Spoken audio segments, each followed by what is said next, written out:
देते ले आइयो हमारी शक्ति। आचार्य चंद्र कुमार क्रमांक 1091। दिन शनिवार तारीख 14 दिसंबर 2024।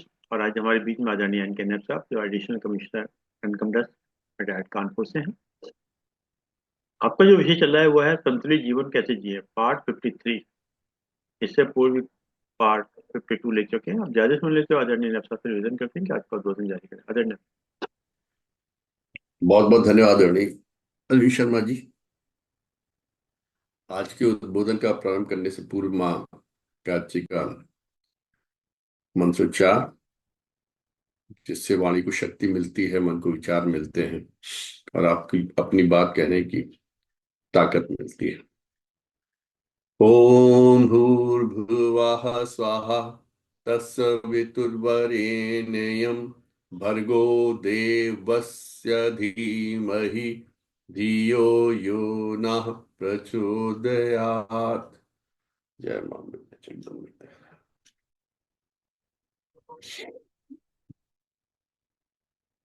कहते हैं ना कि वो जब आपकी तैयारी पूरी नहीं होती तब आपकी ईश्वर पे आस्था और बढ़ जाती है। आज हमारा वही हाल है कि हमारी ईश्वर पे आस्था है कि मैं जो बोलूं वो उसकी वाणी हो। तो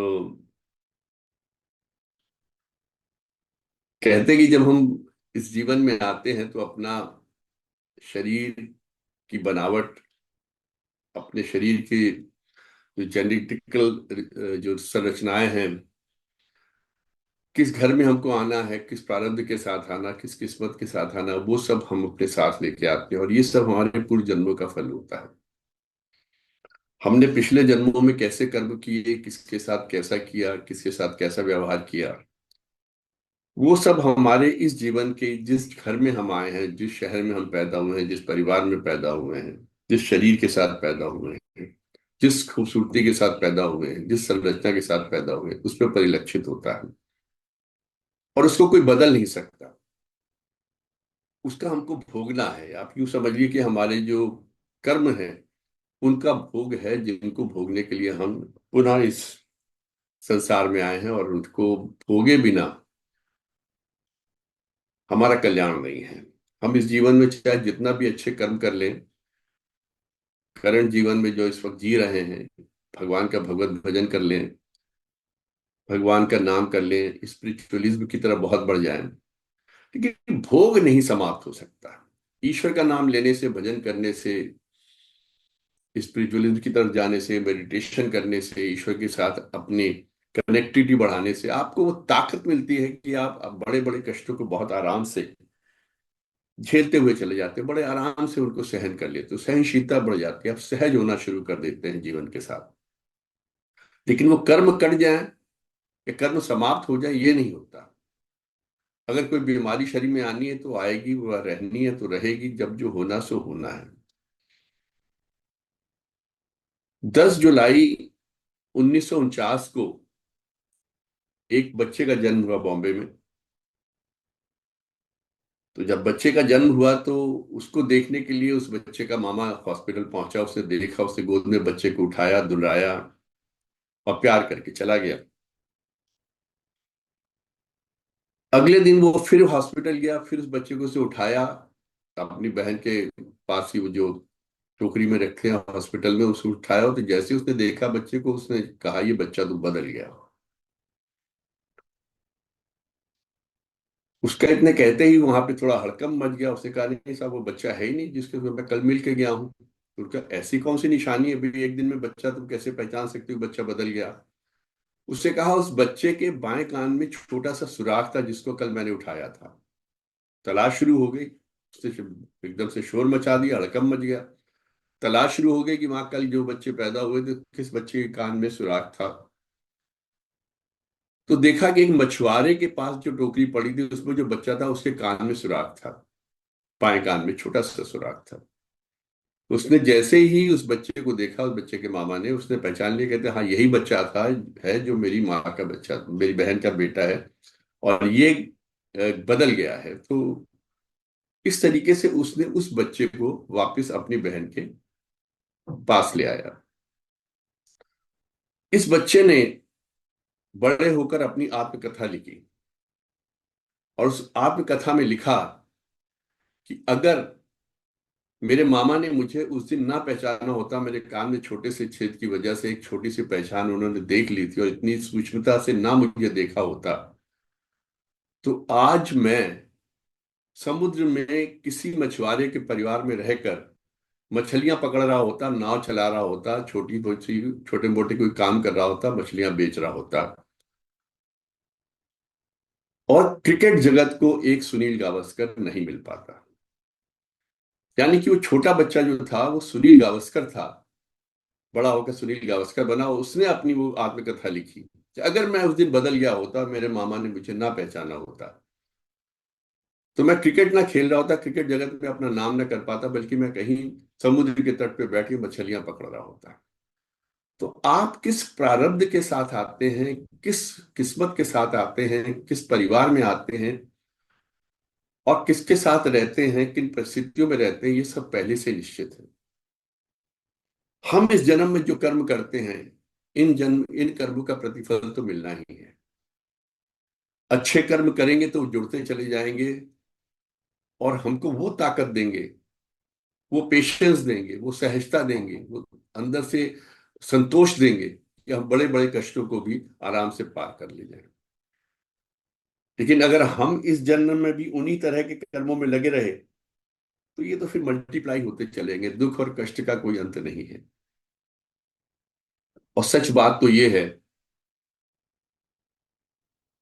एक बार, मतलब ये जीवन स्थायी नहीं है, कुछ भी स्थायी नहीं है, हम सबको जाना ही है। अगर आप कल्पना करें कि हम कितने सौ साल पुरानी ये पृथ्वी है, या मानव जन्म कितने लाखों साल पहले हुआ, करोड़ों साल पहले का, अगर हम उसकी पूरी कैलकुलेशन करें, तो हमारा, अगर हम ऑन एन एवरेज मान के चले कि हमारी 80 या 100 साल की उम्र एक मानव जाति की है, तो क्या परसेंटेज आएगा एक लाखों करोड़ों के वर्षों की जो पृथ्वी पे चल रही है, पृथ्वी की ये उम्र है, उसमें मानव जन्म जाति जन्म लेती रही, मरती रही, आते रहे जाते रहे, उसमें देखा जाए तो 0.000 पता नहीं कहाँ परसेंटेज आएगा हम लोग का जीवन का। इसका महत्व ही क्या है? हम आए और यूं चले गए, आए और यूं चले गए। अगर उस पिक्चर को पूरा 3 घंटे में भी दिखाया जाए, लाखों करोड़ वर्षों की, तो शायद हमारा अस्तित्व कहीं दिखाई नहीं देगा, जूम करके एकदम से निकल जाएंगे उस पिक्चर में से, पता नहीं चलेगा। तो हम, हमारा अस्तित्व है क्या, और हम किस चीज का अहंकार करते हैं? 80 साल का जीवन जीते वक्त लगता है, अगर कष्ट में रहते तो लगता है कि बहुत लंबा जीवन है, और सुख में रहते तो लगता है बड़ी तेजी से जा रहा है। लेकिन सच ये है कि एक बार ये जीवन हाथ से निकल गया तो फिर दोबारा नहीं आने वाला। हर मोमेंट जो चल रहा, बीत रहा है, वो हाथ से चलता जा रहा है, हाथ से निकलता जा रहा है, और जो निकल गया है वो दोबारा इस जीवन में वापस नहीं आना है। और एक बार हम इस संसार से चले गए, तो चाहे पीछे पत्नी हो, पति हो, बच्चे हो, माँ बाप हो, धन हो, दौलत हो, जमीन हो, मकान हो, सब छूट जाएंगे, सब यही रह जाएंगे, कुछ साथ में नहीं जाना है। साथ में लेके कुछ जा भी नहीं सकते हैं। साथ में क्या जाता है? हमारे कर्म जाते हैं, हमारे वो सारे कर्म जाते हैं जो हम करते हैं, और वही प्रारब्ध बन के हमारे अगली योनि या अगले जन्म को निश्चित करते हैं।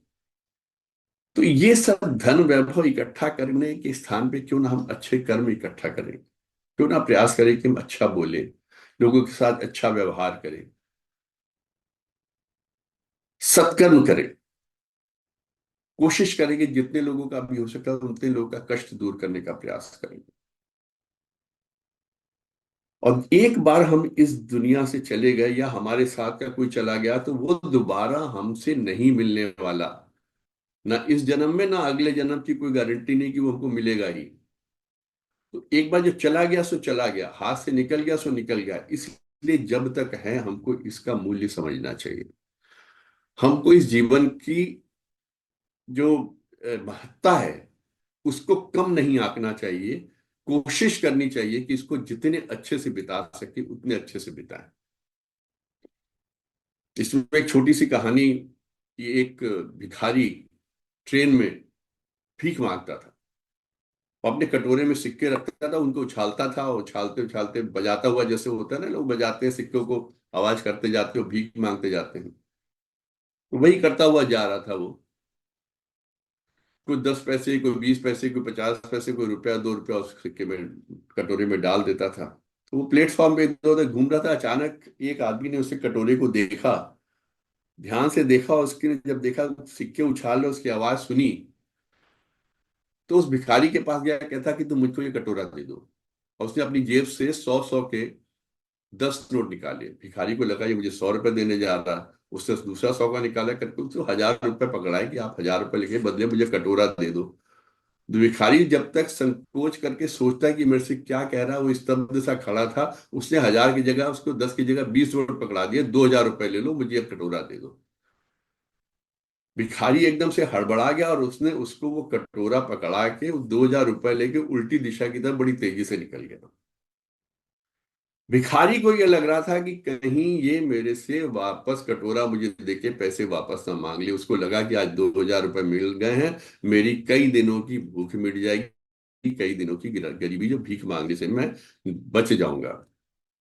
और इधर इसकी ट्रेन छूट रही थी, जिससे कटोरा खरीदा था वो जल्दी से चाहते हुए ट्रेन में चढ़ गया कि कहीं भिखारी वापस आके अपना कटोरा न मांग ले। जब जिसने कटोरा खरीदा, जब वो अपने गंतव्य पे पहुंचा, तो उसने वहां जाके इस कटोरे को धोया और उसका वजन किया। वो करीबन आधे किलो का कटोरा था। वो उसकी आवाज से समझ गया था कि उस कटोरे वो कटोरे की धातु कोई साधारण धातु नहीं है।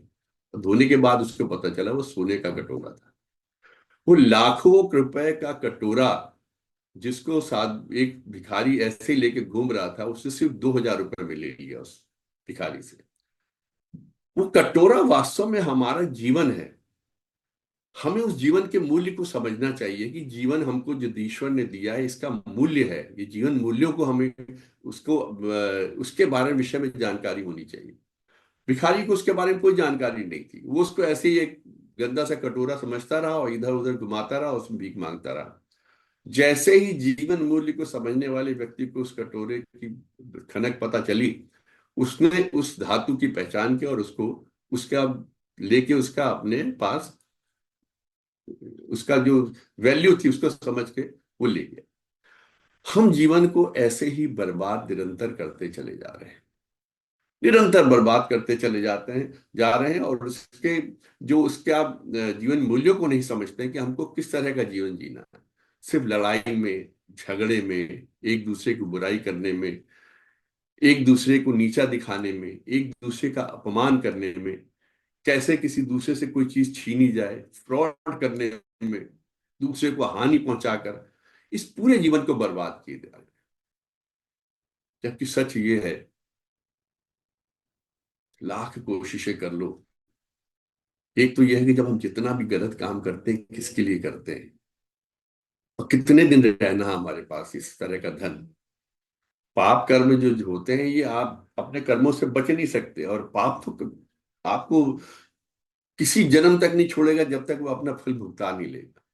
आप पाप करते हो तो ये मान के चलिए। और दूसरा, जब आपका समय आता है तो ये मान के चलिए आप नितांत अकेले होते हो।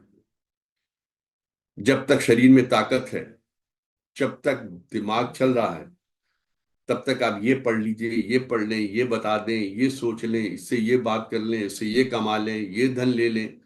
सुबह से शाम तक हिसाब किताब, हिसाब किताब, मैं ये मैं वो, अहंकार, चारों तरफ अहंकार फैला हुआ, चारों तरफ अहंकार फैला हुआ। दिल में, दिमाग में, व्यवहार में, आचरण में, हर जगह अहंकार। लेकिन जिस दिन आप डॉक्टर आपको कह देता है कि भैया अब कुछ नहीं हो सकता, अब थोड़े दिन बचे हैं,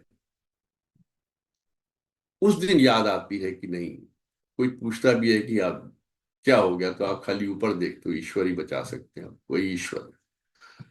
अगर हमने अहंकार को छोड़कर, अपने अहम को छोड़कर उस ईश्वर से पहले ही कनेक्टिविटी बना ली होती, तो ये अहंकार अपने आप समाप्त हो जाता है, रहता ही नहीं।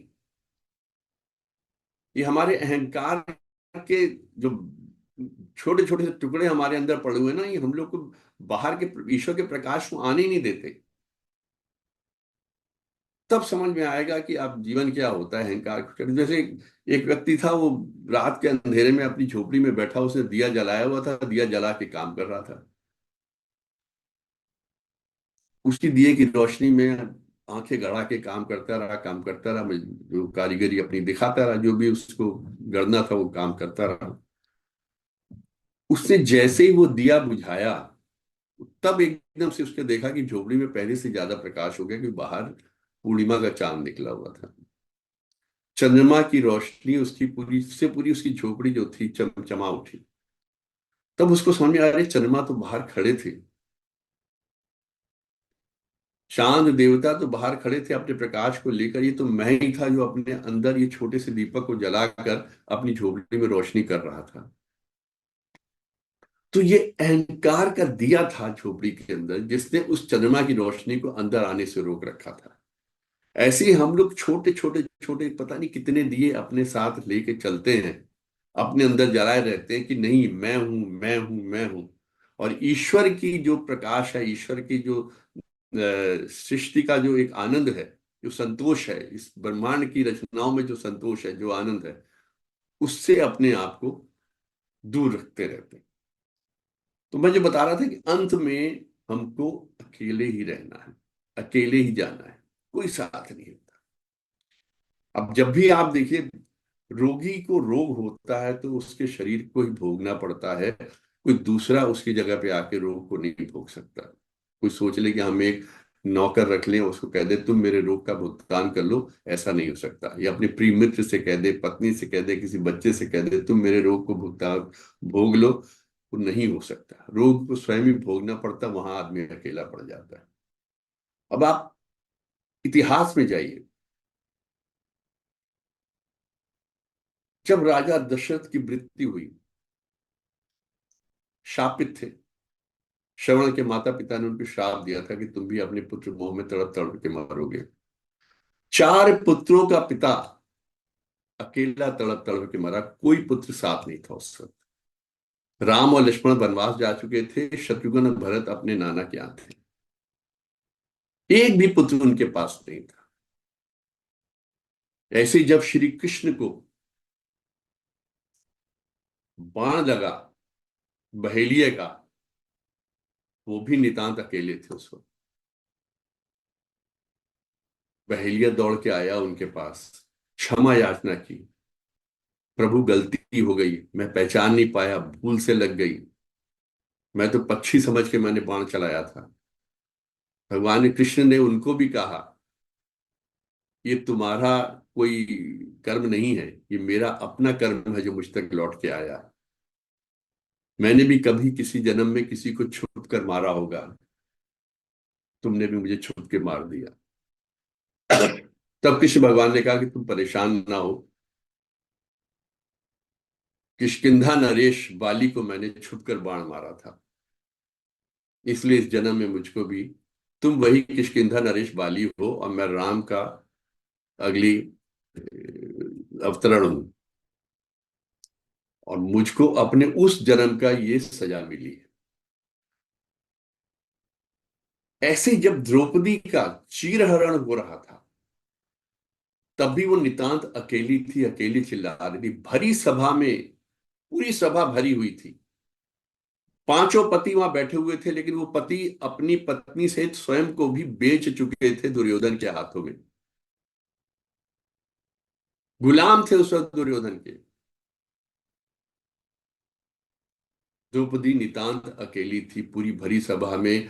महा अपने भीष्मिता में भी थे, धृतराष्ट्र भी थे, रिश्ते में ससुर लगते थे, कोई उसकी मदद नहीं करने को आया, वो नितांत अकेली थी।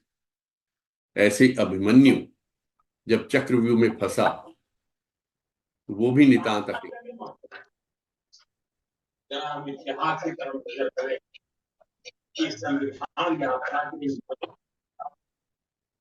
चौधरी साहब की बात म्यूट कर लीजिए, आप कोई नहीं है स्पीच।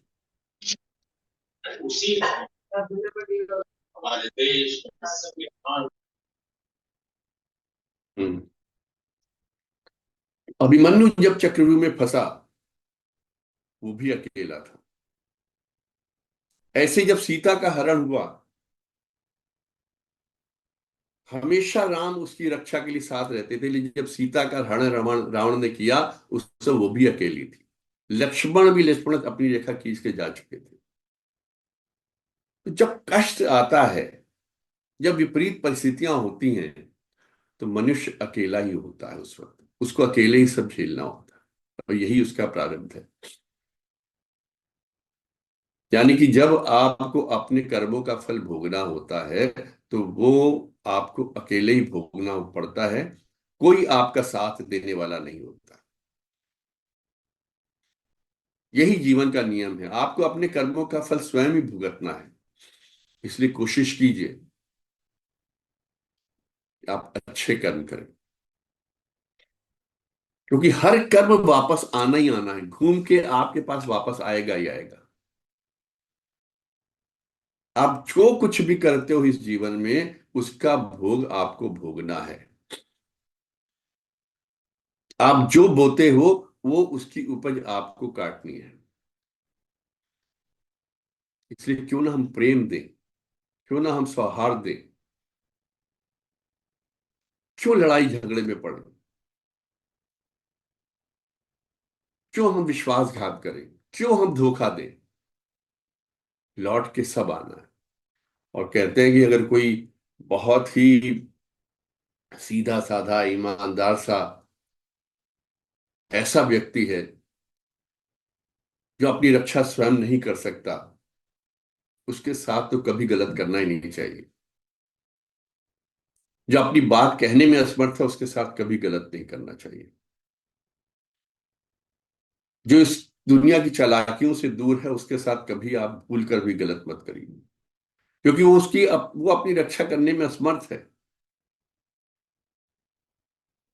वो आपकी बात का जवाब नहीं दे सकता। इसलिए उस पर जुल्म मत करिए, उसके साथ कोई गलत कार्य मत करिए, क्योंकि उसका भुगतान फिर ईश्वर ही भुगताता। और जब वो भुगताता है, तो कैसे भुगतेंगे, कैसे होगा, ये सोच भी नहीं सकते। किसी किसी भले मानुष को आप कभी धोखा मत दीजिएगा, किसी के विश्वास के साथ घात मत करिएगा, कभी ना करिएगा, सपने में भी नहीं। हम क्यों नहीं प्रेम के साथ रह सकते हैं? हम क्यों हमेशा लड़ने के ही उसमें रहते हैं? इरिटेशन, एंग्जाइटी, कभी इसका कारण सोचा है? इसका कारण होता है हेल्पलेसनेस। हमारा परिस्थितियों पे कभी नियंत्रण नहीं रहता, रह ही नहीं सकता। परिस्थितियां जैसी भी घटित हो रही हैं लगातार हमारे जीवन पे, हमारा उन पर कोई नियंत्रण नहीं है। ना था, ना है, ना होगा। परिस्थितियां लगातार घटित होती जाती हैं, हमारे सामने चीजें होती जाती हैं, हमारा उनके ऊपर कोई नियंत्रण नहीं होता। हमको उनके साथ अपना सामंजस्य बैठाना पड़ता है। अब हमारी मना स्थिति इस चीज पर निर्भर करती है कि हम उन परिस्थितियों के लिए कैसे रिएक्ट करते हैं, उनके साथ कैसे सामंजस्य बैठाते हैं। अगर हम अपनी हेल्पलेसनेस जाहिर करते हैं, अपनी कमजोरी जाहिर करते हैं कि हमारा इनके ऊपर नियंत्रण नहीं हो पा रहा है, तो हमारे में एंग्जाइटी आएगी, तनाव आएगा, परेशानी होगी। अगर हम ये मान के चले कि हम इनका नियंत्रण कर ही नहीं सकते हैं, तो जो हेल्पलेसनेस है वो दूर हो जाएगी। फिर उन कंडीशंस के साथ हमको कैसे रिएक्ट करना है, ये बहुत ज्यादा इस चीज पे बहुत चीजें डिपेंड करती हैं कि हमको कैसे उनके साथ रिएक्ट करें। गुस्सा करना है क्या, क्रोध करना है क्या, हमारा एटीट्यूड उन परिस्थितियों के विषय में या उनके साथ कैसा रहता है, इस चीज पे निर्भर करती है हमारी मना स्थिति। और उस परिस्थितियों से जूझने के लिए हमने क्या प्रयास किए, क्या प्रयत्न किए। क्या ऐसे निष्ठल्ले बैठे हुए हैं कि जो हो रहा होने दो, अपने आप जैसा होता है वैसा होने दो। और हमारी चॉइसेस क्या है,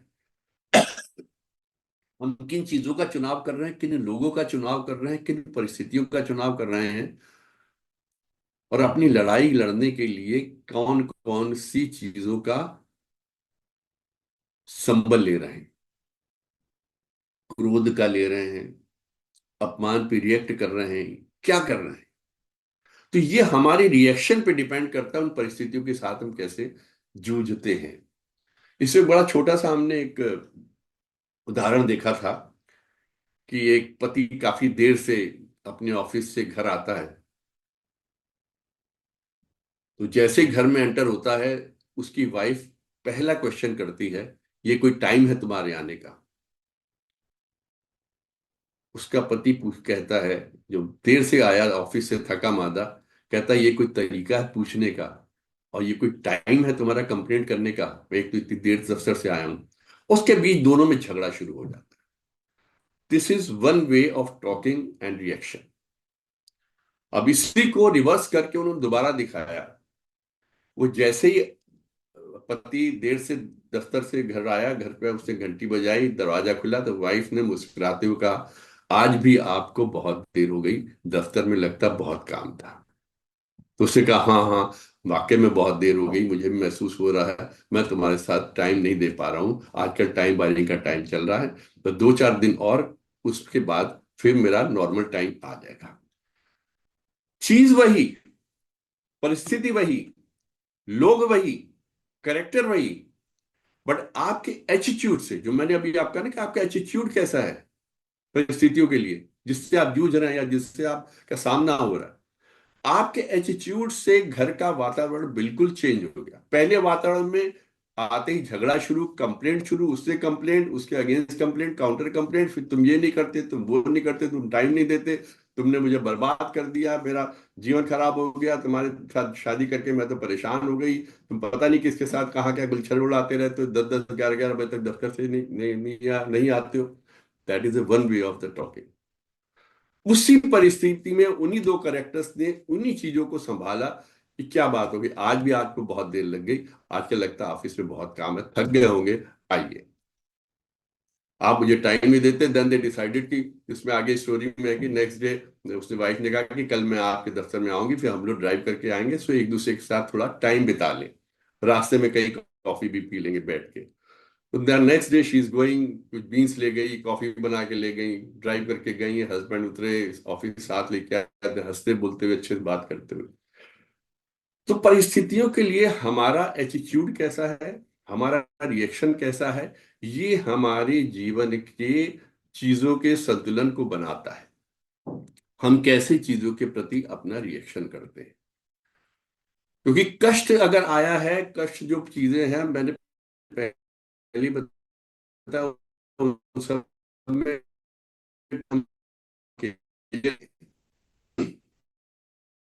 और जब आप कंट्रोल नहीं कर रहे हो, आपको एग्जैक्टली ये भी कंट्रोल में नहीं, ये भी कंट्रोल में नहीं, ऐसे सबसे अच्छी चीज है संतुलित जीवन के लिए, पहले शांत हो जाओ, wait for the right moment, pause. जब आपके हाथ में कुछ नहीं है, आपके बस में कुछ नहीं है, आप कंट्रोल नहीं कर सकते, आप कुछ होते देखिए, सब दीजिए।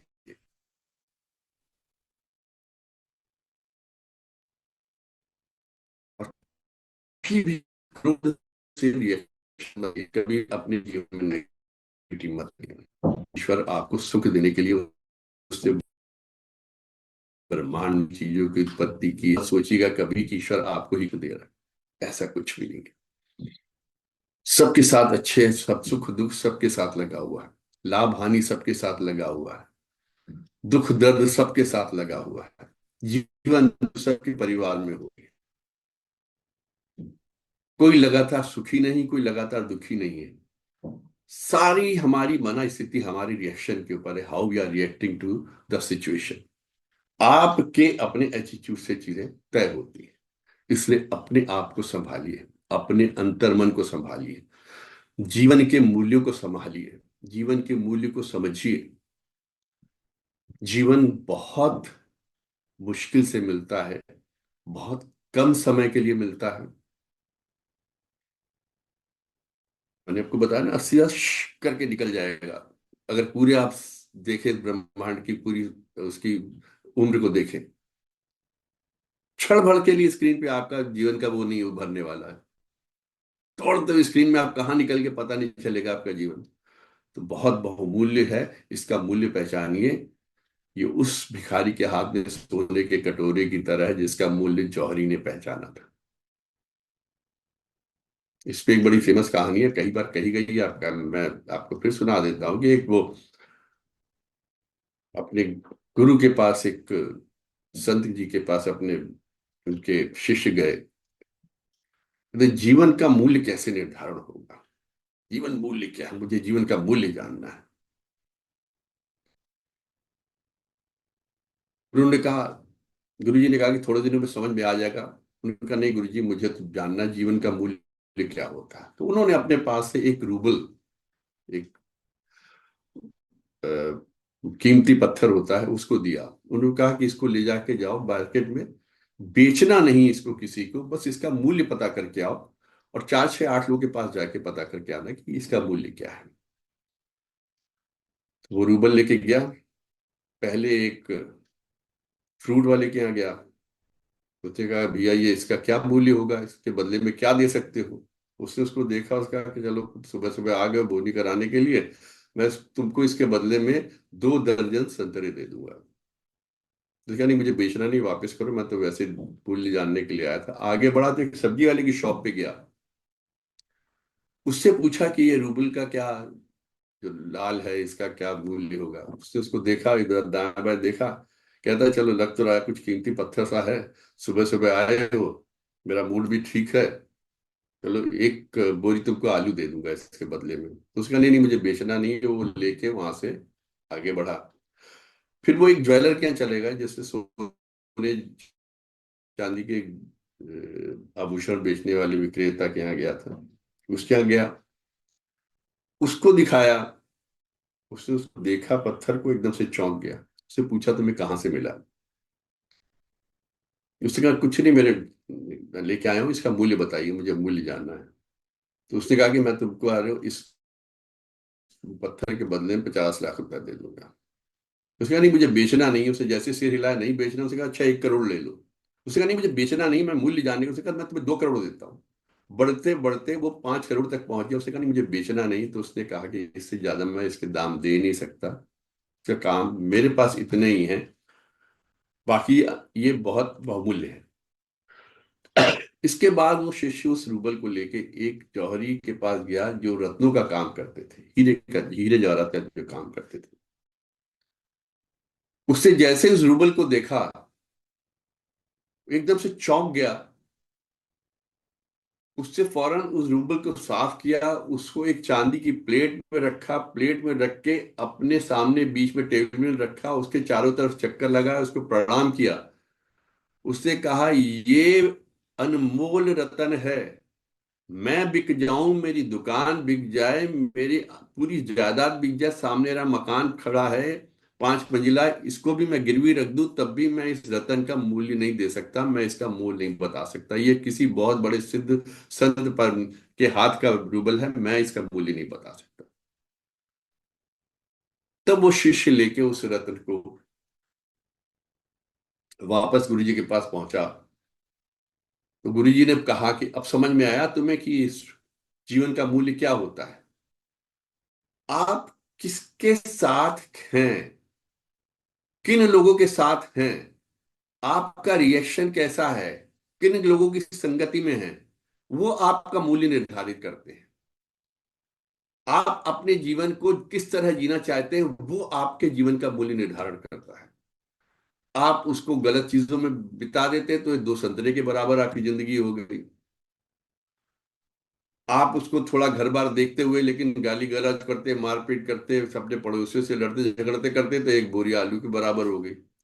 वही आप उसको ईश्वर के लगन में लगाते हैं, ईश्वर की साधना करते हैं, परोपकार करते हैं, दूसरों को प्रसन्न रखने में अपना जीवन लगाते हैं, परोपकार करते हुए पर दूसरों का कल्याण करते हुए जीवन का लगाते हैं, जो जीवन का सही अर्थों में जीवित जीवन का करते हैं, स्पिरिचुअलिज्म की तरफ जाते हैं, जिसे कहते हैं हेल्दी लाइफ। एक फिटनेस लाइफ की जो होती है, फिटनेस देखिए 4 तरह की होती है। फिजिकल फिटनेस हो गई, मेंटल फिटनेस हो गई, सोशल फिटनेस हो गई, और स्पिरिचुअल फिटनेस हो गई।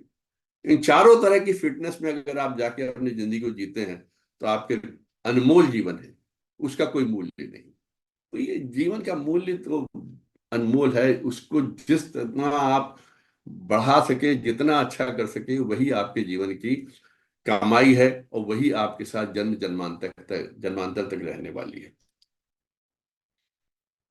खुश रहना सीखिए, प्रसन्न रहना सीखिए, और जितना सुख खुद प्रसन्न रहने में है, उससे 10 गुना ज्यादा या 1000 गुना ज्यादा दूसरों को प्रसन्न करने में है। दूसरे को प्रसन्नता अगर आप दे सके, उनको खुशी दे सके, तो कुछ देखिए, कष्ट सबके जीवन में, आपके अपने कष्ट भी हैं, लेकिन जो खुद कष्ट में रहते हुए भी दूसरों के जीवन में प्रसन्नता ले आए, दूसरों को खुश रखने का प्रयास करे, उससे उत्तम व्यक्ति, उससे उच्च चरित्र का व्यक्ति मिलना मुश्किल होगा। इसमें भी एक स्टोरी आप लोगों ने वो भी सुनी होगी, लेकिन मैं यहाँ पे कहना चाहूंगा कि एक मनोचिकित्सक के पास एक बहुत अमीर घराने की लेडी पहुंच गई, बड़े अच्छे कपड़े पहने हुए, बड़ी सी गाड़ी में उतरी, धन धान्य से संपूर्ण, अच्छे गहने जवाहरात सब पहने हुए, शरीर पे हर तरह की, जो उसको देख के लग रहा था कि बहुत धनी और लेडी है। वो मनोचिकित्सक के ऑफिस में पहुंची और वहां जाके कहा कि डॉक्टर साहब, मेरे पास जीवन में आनंद देने का या जीवन को सुख देने का, भौतिक सुख की मेरे पास हर चीज है, किसी चीज की कमी नहीं है, लेकिन मैं खुश नहीं रह पा रहा। मैं खुश नहीं हूं, अपने जीवन से खुश नहीं, मेरे पास सब कुछ है, अब जिस चीज का नाम लीजिए वो सुख है मेरे पास, लेकिन मैं खुश नहीं हूं, खुश नहीं रह पा रहा। डॉक्टर साहब ने उसको देखा थोड़ी देर तक, उसके साथ बातचीत की, फिर उन्होंने कहा कि मैं अभी आपको किसी से मिलाता हूँ। उन्होंने उनके यहाँ एक लेडी जो थोड़ा केयर टेकर टेकिंग का काम करती थी, साफ सफाई का, उसको बुलाया और कहा कि इससे सुनिए इसकी बातें। शी इज यहाँ हाउस कीपिंग का काम करती हैं। तो उस लेडी ने कहा कि 3 महीने पहले मेरे हस्बैंड की बीमारी से, लंबी बीमारी से डेथ हो गई, और हस्बैंड की डेथ के 1.5 महीने के बाद मेरे बेटे की भी एक्सीडेंट में डेथ हो गई थी। मैं बहुत उदास रहने लगी, डिप्रेशन में चली गई थी, सुसाइड भी करने की सोच रही थी। जीवन का कोई अर्थ नहीं रह गया था, कुछ समझ में नहीं आता था, क्या मैं मुस्कुराना ही भूल गई थी। चेहरे पे कोई खुशी नहीं थी, जीवन में कोई खुशी नहीं थी। बनाया बनाया, नहीं बनाया नहीं बनाया, ये लगता था कैसे जीवन मेरा भी समाप्त हो। मुझे जीवन में कोई अर्थ नहीं समझ में आ रहा था, कोई उद्देश्य समझ में नहीं आ रहा था। मुझे नहीं समझ में आ रहा था मैं जिंदा क्यों हूं। कहती तभी एक दिन मैं अपने घर जब जा रही थी, घर में पहुंची, मैंने दरवाजा खोला तो एक छोटा सा बिल्ली का बच्चा मेरे पैरों के पास म्याऊं म्याऊं करता हुआ आ गया। उसने कहा कि मैंने उसको घर के अंदर ले आई और उसको एक कटोरी में दूध दिया। वो इतना भूखा था कि वो बिल्कुल उसको चट कर गया 5 मिनट में। उसने थोड़ा सा और दूध दिया, उसको भी चट कर गया। उसके बाद वो बिल्ली का बच्चा इतना प्रसन्न हो गया कि उसके पैरों के चाटने लगा इसको, और पैरों के आसपास घूमने लगा। इसने उसको गोद में लिया, उसको लेके थोड़ी देर देखा। कहती पहली बार हुआ कि मैं उसको देखकर मुस्कुराई। इतने दिनों बाद, हस्बैंड की डेथ और बेटे की डेथ के इतने दिनों बाद, मेरे चेहरे पे थोड़ी सी मुस्कुराहट आई थी। तो कहती कि मेरे को लगा कि अगर मैं बिल्ली के बच्चे को थोड़ा सा मैंने सुख दे दिया, या उस भूखे को मैंने दूध पिला दिया, तो मेरे चेहरे पे मुस्कुराहट आ गई है। अगर यही मैं जो दुखी लोग हैं उनकी सेवा करूं या उनके लिए कुछ करूं, तो शायद मेरे को जीने का कोई आधार मिल जाए, प्रसन्नता का कोई या मुस्कुराहट का कोई आधार मिल जाए, अपने खुश रहने कोई आधार मिल जाए। नेक्स्ट डे मॉर्निंग में वो अपने पड़ोसी जो बीमार थे, उनके लिए घर से कुछ बना के ले गई, ब्रेड बटर वगैरह कुछ ले गई, चाय वाय ले गई, कॉफी ले गई, पैक करके ले गई, उनको दिया। वो बहुत खुश हुए कि वो भी अकेले थे, बीमार थे, कोई देख रेख वाला नहीं था। और इस तरीके से उन्होंने ढूंढ ढूंढ के लोगों को, जो कष्ट में होते थे, जो परेशान होते थे, उन तक पहुंच के उनकी सेवा करने में, उनको खुश करने में लगाने लगी। कहती उसके बाद से मुझे जीवन का एक ध्येय मिल गया। जब मैं दूसरों को खुश देखती हूँ तो मेरे में अपने आप प्रसन्नता आ जाती है, मैं खुद अंदर से अंदर संतुष्ट हो जाती हूँ, अंदर से मुझे आनंद आता है। ये बातें सुनकर जो लेडी आई थी डॉक्टर के पास, धनी लेडी, रोने लगी। उसको समझ में आ गया कि मैंने जीवन के मूल्यों को समझा ही नहीं। मैं सिर्फ मैं, मेरा मेरा मेरा, मेरा अहंकार, मेरी बात मेरी ही सुनी जाएगी, घर में भी सुनी जाएगी, बाहर भी सुनी जाएगी, हर कोई मेरी बात को मानेगा। और जब नहीं मानता था तो मैं एंजाइटी में आ जाती थी, परेशान हो जाती थी, दुखी हो जाती थी, चीजों को छोड़ के चली जाती थी। उस वजह से मैं परेशान रहती थी। समझ में तो अब आया कि जब हम दूसरों को खुश रखेंगे तभी हम खुश रह पाएंगे। तो सत्य यही है, ये जब जब आपको हेल्पलेसनेस फील होगी, आप एंजाइटी का लेवल बढ़ जाएगा। आप अपने एटीट्यूड से, अपने रिएक्शन से इस हेल्पलेसनेस को वैनिश कर सकते हैं, खत्म कर सकते हैं, पूरी तरह से हटा सकते हैं। और एक बार आपके अंदर से ये मजबूरी का, ये मजबूर होने का जो कहना चाहिए तत्व है, ये विचार है कि मैं मजबूर हूं, मेरे हाथों में कुछ नहीं है, ये समाप्त हो जाए और आप अपनी परिस्थितियों से सामंजस्य बैठा लें। जीवन का कोई कष्ट, कोई दुख, कोई दर्द आपको परेशान नहीं कर सकता। यही संतुलन है जीवन का। अपनी परिस्थितियों के साथ सामंजस्य बैठाना, अपने एटीट्यूड से चीजों को अपने अनुकूल बनाना, अपने रिएक्शन से चीजों को अनुकूल बनाना। देखिए, सब कुछ, सुख दुख दर्द, सब कुछ हमारे अंदर ही है। जीव क्या है? सोने के पिंजड़े में पड़ा हुआ एक आत्मा अंदर है हमारे, वही जीव है। उसी का हमको, उसको अगर हमने आनंद दे दिया, उससे बड़ी कोई बात नहीं। अब एक स्त्री के पास, छोटी सी फिर एक छोटी सी स्टोरी याद आ गई। एक स्त्री के पास सोने का पिंजड़ा था, उसको बहुत पसंद था पिंजड़ा, उसी के लिए वो एक छोटे से बहुत खूबसूरत पक्षी को ले आई।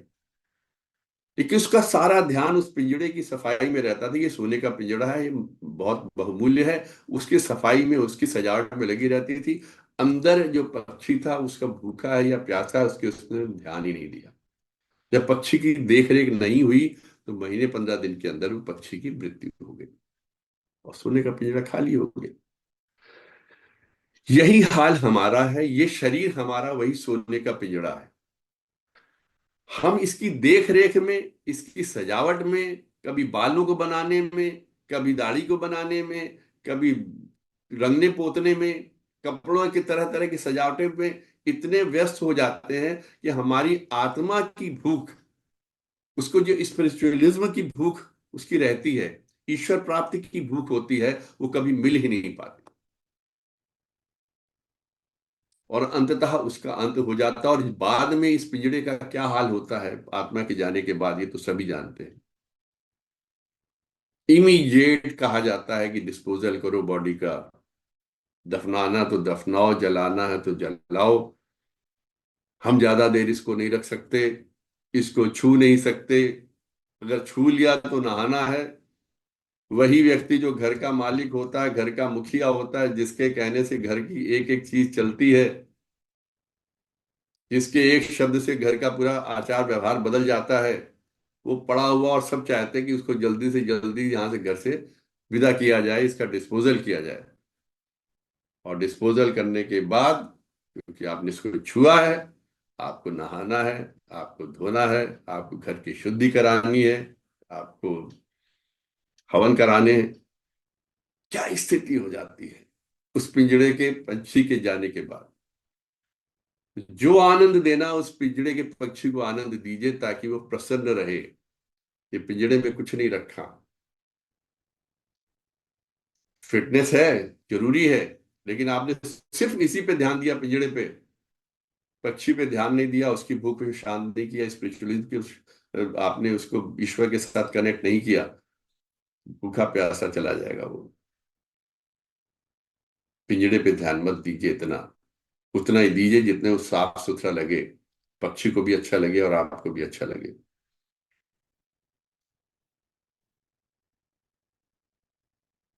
एक बात मैं कहना चाह रहा था, चूंकि इस समय हो रहा है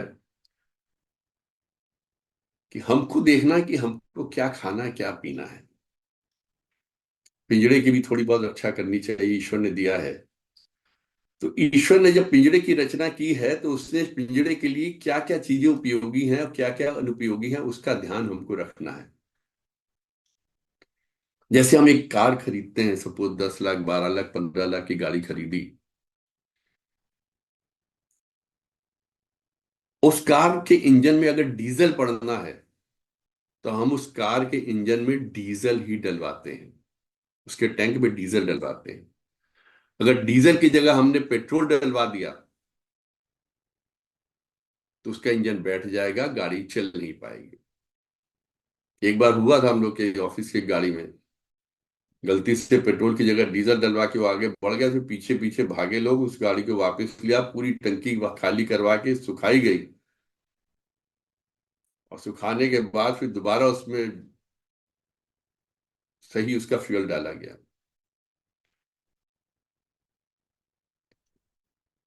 वो गाड़ी जिसकी कीमत 5 लाख है, 10 लाख है, पुरानी हो जाए तो 2 लाख की भी नहीं बिकती, उसमें भी हम ध्यान रखते हैं कि डीजल की गाड़ी में डीजल जाए, पेट्रोल की गाड़ी में पेट्रोल जाए।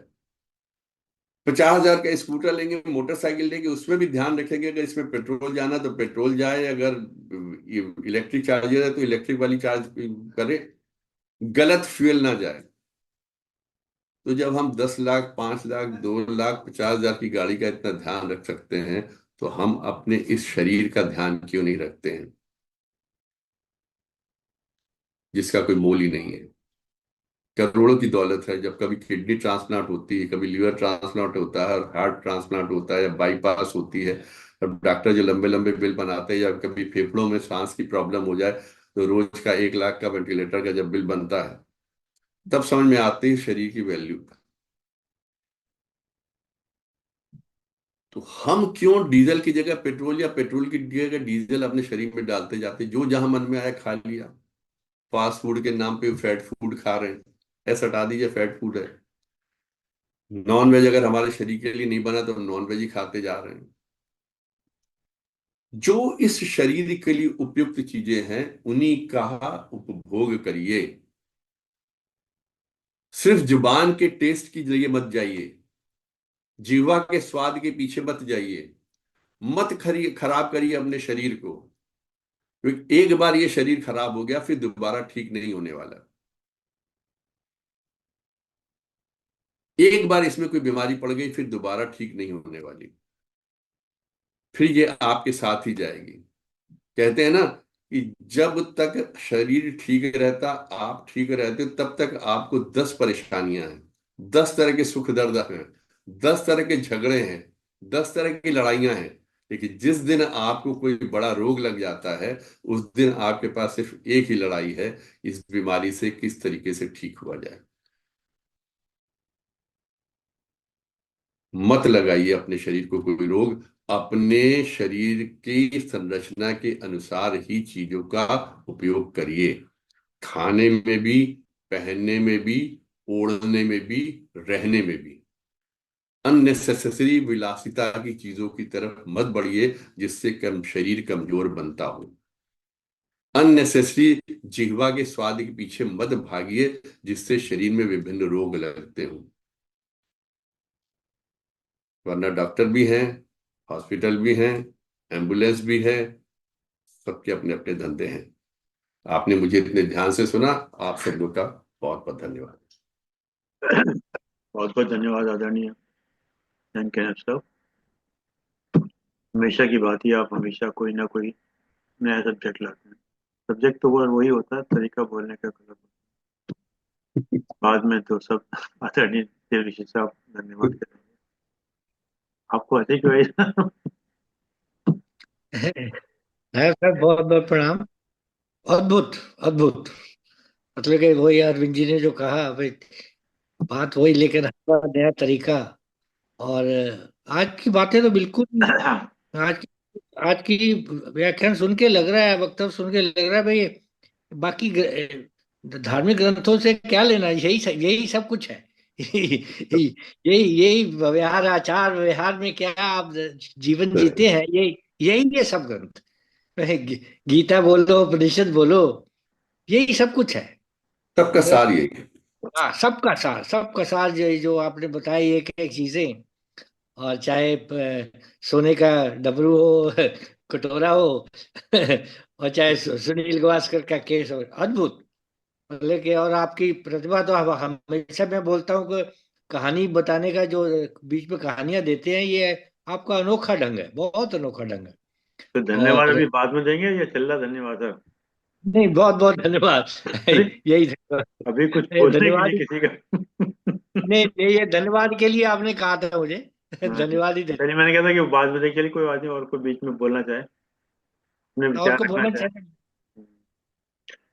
वैसे नहीं, नैब साहब का था जो अभी स्टार्टिंग जब करी थी इन्होंने, तो एक थॉट ये हमेशा लगाए रखते थे गुरुदेव का कि कुकर्मी से बढ़कर अभागा कोई नहीं, क्योंकि विपत्ति में उसका कोई साथी नहीं होता। तो आपने कोई सही, साथ नहीं देता। स्टार्टिंग में आपने वही चीज रखी। पर जैसा एक चीज है कि एक जो आपने एग्जाम्पल दिया था पत्नी वाला और वो उसका वाला, एग्जाम्पल तो आपने बहुत सही दिया और व्यवहारिक भी दिया। पर इतना संयम, इतना बैलेंस जो है, खास करके मैंने देखा कि कहीं जो मनुष्य की प्रवृत्ति है ना सर, देखिए जिनका स्तर ऊंचा है वहां तो मैं कुछ नहीं कह सकता। हम जैसे सामान्य व्यक्ति जो, मैं तो अपनी कहूंगा कि तो वहां पत्नी को या बच्चों पे वो कहीं ना कहीं ऐसा अधिकार मानते हैं कि उनसे जो मर्जी कर लो, ये जबकि होना नहीं चाहिए मतलब। क्योंकि देखिए उसका उल्टा चलिए, जितनी बात वो पत्नी से या बच्चे से कह सकता है उतनी वो बॉस से तो नहीं कह पाता है सर। हम्म। मतलब ये व्यवहार में क्यों, जबकि जानता है ये मनुष्य की कमी है, क्या चीज है, या उसके संस्कार में कमी है, कहाँ क्या चीज है मतलब जब। हम्म। ये मैंने आपको बताया ना कि हम अहंकार के छोटे छोटे दिए जला के बैठे हुए अंदर, हम्म। और सूर्य की या चंद्रमा की रोशनी को झोपड़ी के अंदर आने नहीं दे रहे हैं। जैसे ही हम अहंकार के दियों को बुझा, रोशनी आएगी और हमको समझ में आ जाएगा कि वास्तव में ईश्वर की शक्ति कितनी है। जहां तक बॉस वाली बात है, देखिए ये एटीट्यूड की बात है। बॉस का अपना एटीट्यूड है, उसके रिएक्शन में हमारा क्या एटीट्यूड होना चाहिए। शांत रहिए। अगर बॉस को आप कंट्रोल कर सकते हो तो आप कंट्रोल करिए। अगर आप नियंत्रण नहीं कर सकते हैं, उस वक्त शांत रहना, अपमान का घूंट पीकर बाहर आ जाना और व्यवस्थित हो जाने के बाद चीज जाना और अपनी चीज को एक्सप्लेन करना, अपने कार्यों से और अपनी बात से उनको कन्विंस करना कि आपने जो कहा वो उसका एक तरीका होता है। This is the way of life. वही है कि आपका अगर उसी वक्त आपने गर्मा गर्मी में कुछ चीज को रिएक्ट कर दिया, फिर तो इनफैक्ट क्या है कि लोग तो इंतजार करते हैं कि या कुत्तों की लड़ाई हो और हम दूर से खड़े होकर देखें। आज तो उसे बॉस से लड़ गए, आज तो इसने ये कर दिया, ये तमाशा बनिए। आप उस वक्त चले आइए, उस वक्त चुपचाप चले आइए एंड वे, क्योंकि देखिए जो भी बोल रहा है कहीं गुस्से में है, उसके पीछे भी कोई ना कोई रीजन होता है। या तो उसको भी डांटा गया है, बॉस के बॉस यहाँ सब है। आप चलते जाइए, अगर लाइन बनाते चाहिए तो आईटीओ से लेके आप बोर्ड के मेंबर तक, बोर्ड के मेंबर से रेवेन्यू सेक्रेटरी, रेवेन्यू सेक्रेटरी से फाइनेंस मिनिस्टर, फाइनेंस मिनिस्टर से प्राइम मिनिस्टर, फिर प्रेसिडेंट, और फिर अमेरिका तो है ही। अमेरिका के आगे फिर वो डीप स्टेट वगैरह सभी कुछ है, चलता है, उसके आगे फिर ईश्वर है। तो सबका बॉस है। एंड यू नेवर नो कि कौन कहां से कैसी डांट खा के आया है और वो किस वजह से चीजों को कह रहा। तो कई बार उसकी भी मजबूरी होती है, वो भी कहीं ना कहीं आगे अपनी भड़ास निकालना चाहता है। और ऐसे में अगर आपका एटीट्यूड भी यही भड़ास निकालने का, तो सामने सामने कर लीजिए, नहीं ये कुत्तों की तरीके लोग तमाशा देखेंगे। या फिर आप शांति से उस वक्त उठ के आ जाइए और चीजों को बाद में अपने काम से, अपने कर्म से और अपनी वाणी से चीजों को नियंत्रण करने का प्रयास करिए। यही हमारा एटीट्यूड और हमारी इलेक्शन काम आता है। अरविंद जी, जो नायब साहब ने बीच में कहा ना, जो कि हमने जो भुगतना है, हमारा गुणगत स्वभाव मिला है, हमारे संस्कारों से मिला है, और हमने ये भुगतना है। तो ये जो हो रहा है ना, ये किसी का किया कराया नहीं है, ये सब हमारा ही है। और हमने ये भुगतना है। अगर हम, हमारा एटीट्यूड अगर ऐसा है, तो अब कोशिश करते आ रहे हैं, एक आदमी कोशिश करता है, लेकिन कुछ नहीं कर सकते, कुछ नहीं वहां पहुंच सकते, तो ये हमारा प्रारब्ध है। कोशिश का आदमी कर्म करता रहे, लेकिन जो है, जो भुगतना। अब बीमारी की बात है, मुझे डेंगू हो गया, खान पीन में इतना मैं जबरदस्त सात्विक था, अब डेंगू हो गया, कि मैंने भुगतना था, मच्छर पे तो मेरा कोई अभाव नहीं है। तो ये है, इसको स्वीकार करना है। और एक एक बात में उसका दाम नहीं है जो आप साहब ने बोली है। पर फिर भी वो शांत रह के, जहां तक स्वभाव, गुण स्वभाव नहीं, जो गुण गीता में भी सब जगह ये उपनिषदों में भी गुण स्वभाव के मुताबिक ही अपने स्वभाव चेंज करना, उसके लिए सत्संगति जरूरी है। जैसे हम स्वाध्याय चिंतन में बैठते, तो इम्प्रूव तो हो ही रहे हैं, ये नहीं कि इम्प्रूव नहीं हो रहे। लेकिन ये सत्संग भी हमारे प्रारंभ में है, हमारी कर्म फल में है, हमारे पिछले जन्मों के कर्म ने ये तो ये सृष्टि का चक्कर चल रहा है। प्रभु का शुक्र करे बस, सुबह शाम। और जहां तक संभव है, वो जो बोला ना, मनुष्य कितना खुश रह सकता है, वो कितनों को आप खुश कर सकते हो, उतनी खुशी आपको मिलेगी। सब एक बहुत। देखिए, आपको इसमें एक बड़ी छोटी सी चीज बताते हैं। एक ही दफ्तर होता है, उस दफ्तर में एक स्वीपर होता है, एक चपरासी होता है, एक हाउस कीपिंग वाला होता है, एक नोटिस सर्वर होता है, उसके बाद बाबू होता है, फिर इंस्पेक्टर होता है, आईटीओ होता है, उसका रेंज हेड होता है, उसके ऊपर कमिश्नर होता है, उसका चीफ कमिश्नर होता है। एक ही दफ्तर में, और सबकी एज लगभग समान होती है। और अगर आप बुद्धि और विवेक देखें तो लगभग आपको बहुत ज्यादा अंतर नहीं मिलेगा। सब अपने अपने प्रारब्ध के हिसाब, अपने अपने कर्मों के हिसाब से अपनी अपनी जगह पे बैठे हुए हैं। एक तो ये बात होगी। दूसरी, किसी एक दफ्तर में, अरविंद शर्मा जी भी इस चीज को समझते होंगे, कई दफ्तरों में बाबू की कीमत या बाबू की वक़्त या बाबू की इज्जत काम की वजह से नहीं, उसके व्यवहार की वजह से ज्यादा होगी। कमिश्नर की उतनी इज्जत इज्जत नहीं होगी, लोग उसको देख के दाएं बाएं हो जाएंगे। और लेकिन अगर कोई बाबू या कोई इंस्पेक्टर या कोई अच्छे व्यवहार का आदमी होगा तो उससे जाके मिलेंगे, उसके रिटायरमेंट के बाद भी जाके मिलेंगे, रिटायरमेंट के बाद भी उसको ग्रीट करेंगे, उससे कनेक्टिविटी बनाए रखेंगे। तो वो हमारा एटीट्यूड कैसा है, चीजों को हम कैसे देखते हैं, हमारे रिएक्शन के जीवन को हम कैसे समझते हैं, आदमी को आदमी की तरह ट्रीट करते हैं, या अपने से जो हम हमसे जूनियर हैं उनका अपने नौकरों की तरह ट्रीट करते हैं, ये कैसा ट्रीटमेंट है।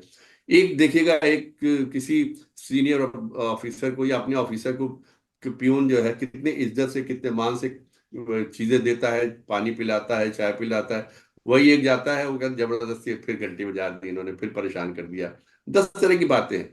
तो ये आदमी के देखिए अपने एटीट्यूड पे और अपने व्यवहार पे बहुत निर्भर करता है। वो हमारे इस जन्म के कर्म है, और हम किस स्थिति में बैठे हैं, किस सीट पे बैठे हैं, किस बुद्धि के साथ बैठे हुए हैं, वो हमारे सब संजोए हुए जो अब तक के कर्म थे वो है। टोटल इंटेग्रेटेड है, एवरीथिंग जी। इंटेग्रेटेड। जी। बिल्कुल। ठीक है साहब, आप भी कुछ बोलो फिर। आपने बहुत सुन लिया, आपने ये ठंड में बैठे हो अमृतसर में। बहुत बढ़िया। आ, नेव साहब के वचन बहुत बढ़िया है। और पर अब जब आपने एक क्वेश्चन रेज किया तो मुझे कहने को मजबूर कर दिया आपने। देखो आदरणीय Arvind Sharma ji, without any disrespect to you, अब नैब साहब ने इतने अच्छे पॉइंट बताए, ठीक है जी। अब आप फिर उसी बात को अड़ के बैठ गए कि ये ऐसा होता है, ऐसा होता है। अब हमें इनसे शिक्षा लेनी चाहिए और सुधार करना चाहिए। देखो हमें वचन मिल गए, अब हम इतने इसके ऊपर एक्ट करेंगे तब तो फायदा होगा ना। हम हमेशा उस दुनिया की रीत को नहीं देखेंगे, रीत चलती आ रही है, परंतु हमें उस हिसाब से बदलना है अपने आप को। जो हमें अच्छा पॉइंट मिला, कोई विवेक से हमें चीज मिल गई, हमें उसको फॉलो करना है। तो आपके क्वेश्चंस का, आपके डाउट का आंसर है। हालांकि इन्होंने पर क्लियर किया नेव साहब ने। पर शेखी साहब, आप जैसे एडवोकेट, आप भी एडवोकेट हैं। हाँ जी, एक हाँ चीज जी। आप जानते हैं कि कहते हैं ना, best judgment come from the experience. जी जी, हाँ जी। बेस्ट जी judgment come from the experience, जी। And experience come from the bad judgment. अगर आप दोनों करेक्ट। पहलू नहीं देखोगे तो आपको उसका अंतर नहीं आएगा समझ में, हाँ जी, हाँ जी। है ना। हमें जी दोनों जी। पहलू अपने जहन में होने चाहिए ना, हमारे बैकअप माइंड में होने चाहिए ना। हाँ जी, हाँ जी। हम्म। हाँ हाँ। नहीं नहीं, मैं इसको थोड़ा सा बता दूं। अरविंद शर्मा साहब का जो कहने का था वो ये था कि प्रैक्टिकल लाइफ में हम लोग शायद इस चीज को निभा नहीं पाते जैसा आप कह रहे हैं। बिल्कुल सही कह और रहे ये हैं आप। सच है। और ये बिल्कुल सही। सच है कि ये कई बार ऐसा हम लोग का रिएक्शन ऐसा हो जाता है। हम्म। पत्नी घर पे अकेली है, बैठी हुई है, वेट कर रही, कोई टेलीफोन नहीं आया, कुछ नहीं आया, 10 बज गए, 10:30 बज गए, 11 बज गए। तो वो सोचती कैसी नौकरी कर रहे हैं यार, मैंने तो अफसर से शादी की थी, ये तो चपरासियों से क्या बीते हैं। तो जैसे ही वो घर पहुंचा उसने उसी तरह से रिएक्शन कर दिया। कहाँ ये भी कोई टाइम है तुम्हारे आने का, ऐसे भी कोई आता। अड़ोसी पड़ोसी के सारे ऑफिसर अगर कॉलोनी में रह रहे हैं, अड़ोस पड़ोस के सारे अफसर अपने घरों में बैठे हुए, शाम को कोई बैडमिंटन खेल रहा है, कोई कुछ खेल रहा है, कोई चाय पी रहा, आप दफ्तर में पता नहीं कौन सा काम लगा हुआ आपको। That may be A way of saying the things. बस बस। लेकिन अगर हस्बैंड उस चीज को कायदे से एक्सप्लेन कर दे, ऐसी ऐसी बात है, तो उसका एटीट्यूड चेंज हो सकता है। तो ये मेरे साथ दरअसल, ये मैं जो आज बताई बात आपको, ये मेरी भुक्त भोगी है, स्वयं की भोगी हुई है। टाइम बारी के टाइम में ऐसा होता था कि 31 दिसंबर जब पहली बार हुआ, अरुण शर्मा जी जानते हैं, अचानक करीबन लगा कि जब हम लोग मार्च तक केसेस करते थे, वो 3 महीने पहले करने पड़े। तो उस वक्त रात के 12-12 बजे तक, 1-1 बजे तक, 2-2 बजे तक मैं बैठता था ऑफिस में। और वाइफ से खाली मैंने इतना बोला था कि 10 बजे मुझे एक मिस कॉल कर दिया करो, ताकि मुझे पता लग जाए कि 10 बज गए, अब मुझे बड़ी तेजी से वाइंड अप करना है। उसके पहले मैं सोचता नहीं था कि मुझे वाइंड अप करना है। तो she use to give me miss call at 10 and she never reacted. उसको इस चीज का समझ में आ गया था कि ये कितना परेशान रहता है, और सुबह उठ के 9 बजे तैयार होकर फिर भागते थे। और रात को कई बार तो ये हुआ, ये दिसंबर के आखिरी के 3-4 दिनों में, रात को मैं 2 बजे अपने स्टाफ को, स्टेनो को और क्लर्क को, जो ये केस बनाते हैं ना, जो टैक्सेशन से कैलकुलेशन करते हैं, मैं 2000 आपको बता रहा हूँ, 6 की, 5 में मैंने ज्वाइन किया था, 6 में, 2006 में शायद चेंज हुआ था, 31 दिसंबर हुआ था। रात को मैं उनके घरों में छोड़ के फिर मैं अपने घर जाता था। बाई रोड मैं कहता था अब तुमने स्कूटर से मोटरसाइकिल से नहीं जाओगे, कल सुबह आ जाना पब्लिक ट्रांसपोर्ट से। रात को कार से, अपनी सेल्फ कार थी वो भी, ऑफिस की, उसका गाड़ियां नहीं मिली थी, अपनी कार से ड्राइव करके उनको उनके घर पे छोड़ के फिर मैं अपने घर में जाता था, फिर सुबह तैयार होकर फिर भाग के आता था। और वो लोग भी, मैं I still I am indebted to them, both of them. सुबह फिर बेचारे आते थे हमारे साथ काम करने के लिए। और उसमें 31 दिसंबर के बगल होटल लैंडमार्क है, वहां से वो सब न्यू ईयर के लोग डांस कर रहे हैं, इधर उधर कर रहे हैं, हम दफ्तर में बैठ के काम कर रहे थे, क्योंकि मुझे टाइम बार निपटाने थे, सब चढ़ाने थे केसेस।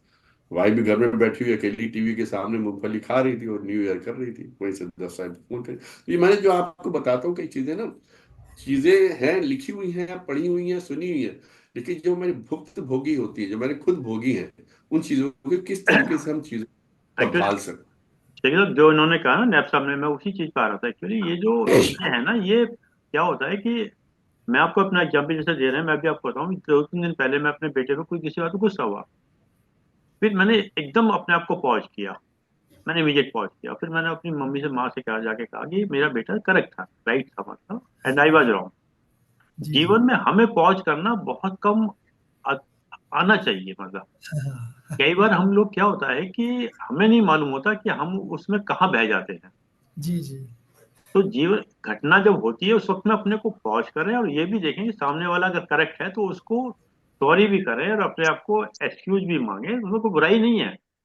हाँ जी, हाँ और जी। होता नहीं है, क्योंकि अभी जो नैब साहब ने भी कहा ना, वो जो कारण क्या, अहंकार। मैं बाप, मैं बॉस, मैंने जो कह दिया फाइनल, यहाँ ये इतनी सी बात है। अगर इतनी सी समझ आ जाए, हल्की सी, तो जीवन हल्का हो सकता है हमारा। मैंने जो भी एग्जाम्पल दिया था, bad judgment come from the experience, उसमें जब तक हाँ बैड जजमेंट नहीं होगी तो कहाँ से आएगा sir? High court, supreme court में रूलिंग कहाँ बनेंगे सर? हाँ हाँ। हैं?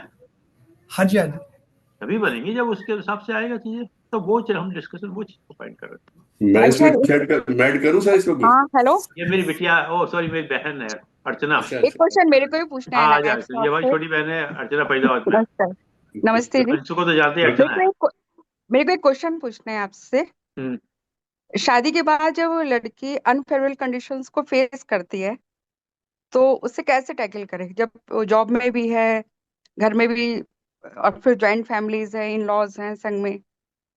तो इस तरीके से उस मतलब वो कैसे अपनी लाइफ को सरवाइव करे, क्या करे? मेरे भी दिमाग में काफी क्वेश्चन चल रहे हैं। और एक इस नायब साहब आपको कुछ मेरे जवाब भी थे, मैंने तो बाई चांस आज खोल लिया ये जूम। जी एक जी। मुझे मेरे मतलब कुछ क्वेश्चंस का हल भी हम्म, आपके बातों से मिला। एक जो आपने mental fitness, physical fitness, spiritual fitness, जी सोशल फिटनेस, ये मुझे मतलब एक तरीके से गाइडलाइन मिली आपसे। जी। दूसरा आपका पॉज वाला, कि लाइफ में अगर कुछ नहीं, हल नहीं मिला तो पॉज हो जाए। लेकिन पॉज होने से मैं ये सोचती हूँ कि कहीं ऐसा तो नहीं आगे आपकी सिचुएशन बिगड़ जाए। सुधर भी सकती है और बिगड़ भी सकती है, तो हम कहाँ तक पॉज हों, ये भी मैं पूछना चाह रही थी। आपसे। देखिए बहन जी, एक तो मैं चीज बताऊं, जो आपने वर्ड यूज किया सरवाइव करना, ये वर्ड बिल्कुल हटा दीजिए डायरी से। हम सब लोग एक दूसरे के साथ मिलकर रहते हैं और जीवन को निभाते हैं, जीवन को जीते हैं। सरवाइव कोई नहीं कर रहा। सरवाइव वाली बात छोड़ दी। इतनी परेशानी कहीं नहीं आती है कि सर्वाइवल की बात आ जाए, कि जीने मरने की बात आ जाए। दूसरी बात यह है कि ये देखिए, ये उंगलियां हम लोग के है ना, इनके हम्म। बीच में गैप होता है। गैप किस लिए होता है? कि एक दूसरे के हाथ को पकड़ सके उंगलियों में डाल के। जब तक हम लोग इस चीज को नहीं समझेंगे कि एक दूसरे के साथ सहयोग करना, तब तक कुछ नहीं हो सकता। ये बहुत आजकल जब लड़कियां जो काम करने लगी, उनके साथ यही प्रॉब्लम हो रही है। हमारी सोसाइटी सर ट्रांजिशन लेवल पे चल रही है। इसको थोड़े बिगर, आपकी पर्सनल प्रॉब्लम को छोड़ के बिगर स्क्रीन पे देखें। ट्रांजिशन लेवल पे चल रही है, जहां पे लड़कियों का परसेंटेज काम करने वालों में बहुत बढ़ता जा रहा है। और लड़कियों को अच्छा लग रहा है कि वो काम कर रही, इंडिपेंडेंट हो रही हैं। अभी तक ससुराल वालों का या ज्वाइंट फैमिली में खासकर, जहां पर कि मियाँ मतलब पेरेंट्स भी हैं साथ में और दूसरे ब्रदर सिस्टर भी हैं, और खासकर ऐसी जगहों पे, मैं बहुत पर्सनल चीजें बता रहा हूं आपको, ऐसी जगहों पे जहां पर अगर दो तीन भाई हैं और उन तीन भाइयों में से किसी एक की वाइफ काम करती, बाकी दो की नहीं करती हैं, या दो कर रही हैं एक नहीं कर रही हैं, वहां पर ये ट्रांजिशन लेवल की प्रॉब्लम्स बहुत ज्यादा आती है। कि उसको कहती, देखिए वो तो उस स्टेज में जाती नहीं, वो कहती कोई कमाती नहीं, वो काम नहीं करती। वो कहती सब कमाती तो हमको कौन ला के देती है, अपने पति के पास ही तो रखती है।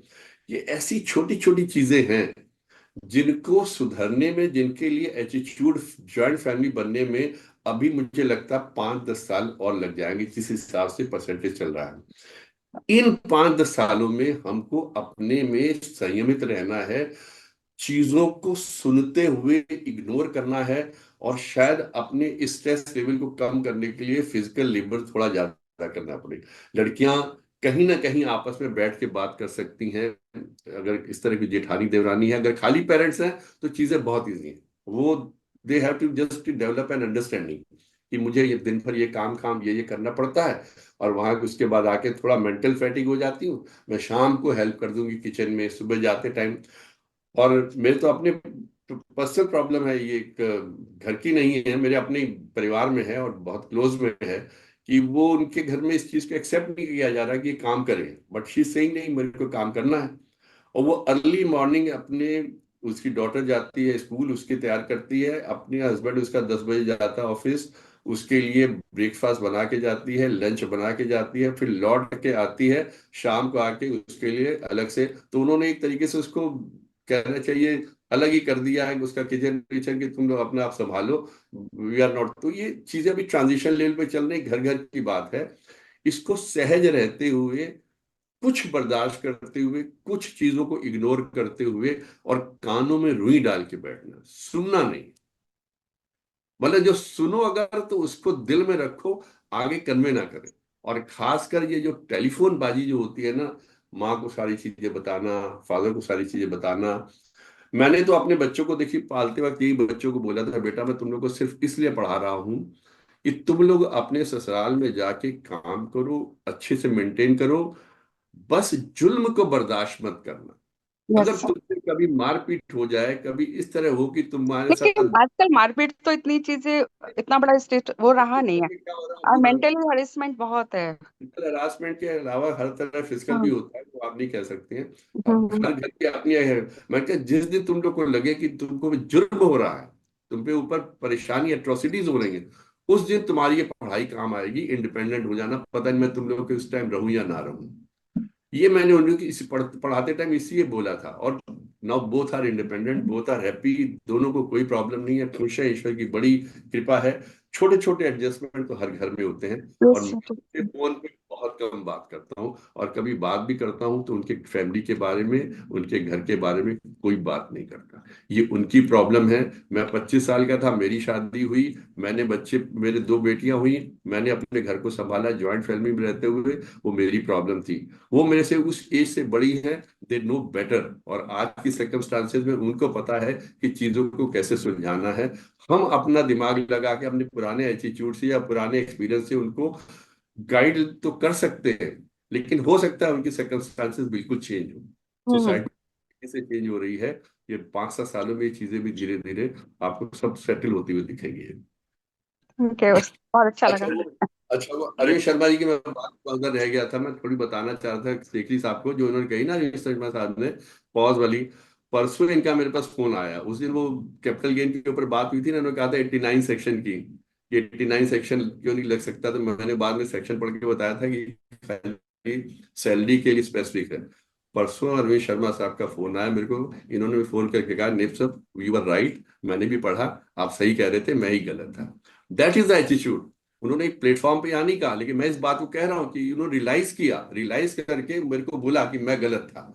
ये अपने आप में बहुत बड़ी बात है कि कोई फोन करके मुझसे कहे कि आप सही कह रहे थे, मैं गलत था, जबकि ही इज प्रैक्टिसिंग एडवोकेट। मैंने तो किताबों से पूरा पल्ला झाड़ रखा, मैं तो टैक्सेशन तरफ देखता नहीं, आप लोग के साथ बैठता हूँ, आप लोग के साथ बातें सुनता हूँ, आप लोग की बातें करता हूँ। लेकिन ही उस वक्त उन्होंने कहा कि नेप साहब बताएंगे, ये शर्मा जी ने बोला था, मैंने जल्दी जल्दी से निकाला और गूगल पे सेक्शन पढ़ा तो मुझे क्लियर हो गया, मैंने बता दिया था। तो he rang me to that extent. तो ये अपने में बड़ी चीजें हैं सर। चलिए साहब, ऋषि साहब अब धन्यवाद दीजिएगा रिश्तों अब को धन्यवाद मेंटेन तो करने के लिए। अब मैं दे ही दिया, बहुत बहुत धन्यवाद।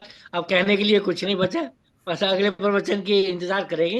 ये मैं कल भागी जी, अब कुछ सैल्यूट करना ये बाकी सागर है। है, ये लगता है सागर सागर वाली बात है नहीं नहीं, पूरी। इसमें देखिए, इसमें कोई शक नहीं कि नैब साहब के जो थॉट्स या कोई व्यूज आते हैं वो इनके अपने हाँ, कहीं ना कहीं बिल्कुल बिल्कुल बिल्कुल बिल्कुल खुद से बिल्कुल गुजरे हुए होते हैं, बिल्कुल। मतलब किताबी ज्ञानी नहीं हाँ होता। बिल्कुल। हाँ तो वो सबके जीवन में वो आते हैं, लेकिन ये उसको ऐसे बयान करते हैं बिल्कुल नैब नैब साहब की सड़क बातें से। जो ट्राइड ट्रस्टेड टेस्टेड होती हैं सब। हाँ हाँ जी बिल्कुल बिल्कुल। Tried trusted tested. हाँ ये बिल्कुल सुप्रीम बिल्कुल। कोर्ट जजमेंट आ गई है। हाँ बिल्कुल। Tried tested and trusted.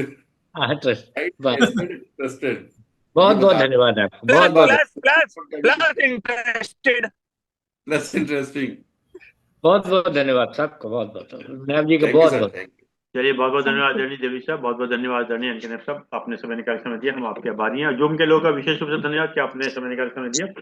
और जैसे कि एक विचार के साथ और 3 बारों के साथ अपनी बात समाप्त करते हैं। आज का विचार, कोशिश करें कि जिंदगी का हर लम्हा, कोशिश करें कि जिंदगी का हर लम्हा अपनी तरफ से हर किसी के साथ अच्छे से गुजरे। कोशिश करें कि जिंदगी का हर लम्हा अपनी तरफ से हर किसी के साथ अच्छे से गुजरे, क्योंकि जिंदगी नहीं रहती, लम्हे रहते हैं। क्योंकि जिंदगी नहीं रहती, पर अच्छी यादें हमेशा जिंदा रहती हैं। बहुत बढ़िया सर, बहुत सुंदर, बहुत ओके। क्योंकि जिंदगी नहीं रहती है, हमेशा अच्छी यादें हमेशा जिंदा रहती बाबा तो बोलने पड़ेगा अभी। वाह वाह वाह वाह, ये नेब साहब बोलेंगे, नेब साहब। हैं। आइए सब 3 बार हमको अच्छा करें।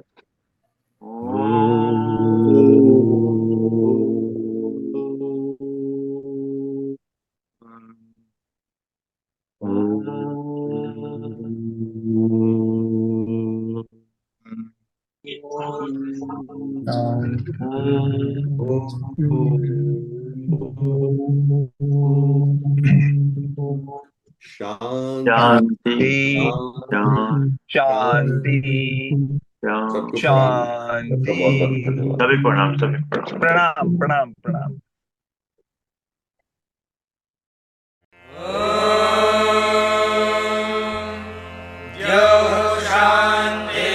शान्तिरन्तरिक्षं शान्तिः पृथिवी शान्तिरापः शान्तिरोषधयः शान्तिः वनस्पतयः शान्तिर्विश्वे देवाः शान्तिर्ब्रह्म शान्तिः